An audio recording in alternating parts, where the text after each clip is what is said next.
La Universidad Politécnica de Valencia tuvo que ponerse el mono de trabajo para derrocar a un combativo Jars Mundet por 2-3 y asegurarse así una plaza para la Copa Príncipe que se disputará el próximo 12 y 13 de enero en la localidad de Lugo.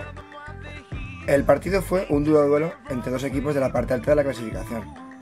La Universidad Politécnica tenía el hándicap de la falta de centrales disponibles, ya que Freddy Valencia por lesión indefinida, Fernando Ferrier por problemas burocráticos y Mario Escribano por problemas con el Buga, aunque muchos son los que hablan de escapada romántica aprovechando el descuento de Grupalia y sí, dejaban en cuadro a la escuadra visitante.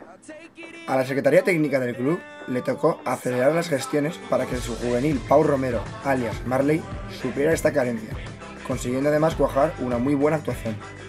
Cabe destacar la racha de saques que consiguió en el quinto set y que ocuparon al equipo al triunfo final, algo que los más escépticos no podían creerse. La arrollante actuación de Kevin Maracloche y Álvaro Villalba pareció pasar desapercibida en el escrutinio de votos que suele hacer la Federación para elegir el septeto de la jornada. Tan solo entendibles estas ausencias si no se tienen en cuenta para rellenar estos septetos a holandeses que han estado un año lejos de los terrenos de juegos o a jugadores que no eligieron bien la foto que tenían que mandar para aparecer luego en las estadísticas.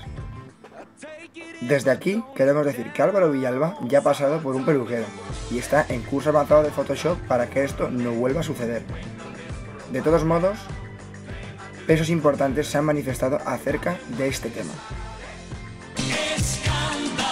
O tiene alucinaciones o no las tiene. Es difícil vivir con miedo. ¿Qué puede provocar este miedo? Porque yo he conocido casos de... Si no me voy a cagar en tus muelas, ¿qué pasa?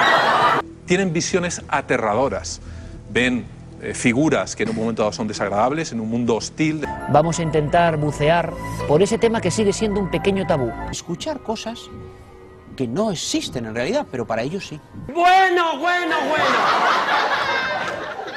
Era un tío tan tacaño, un fisto de tacaño. Neurobiológico que provoca esas alucinaciones. Vamos a intentar verlo con otros ojos.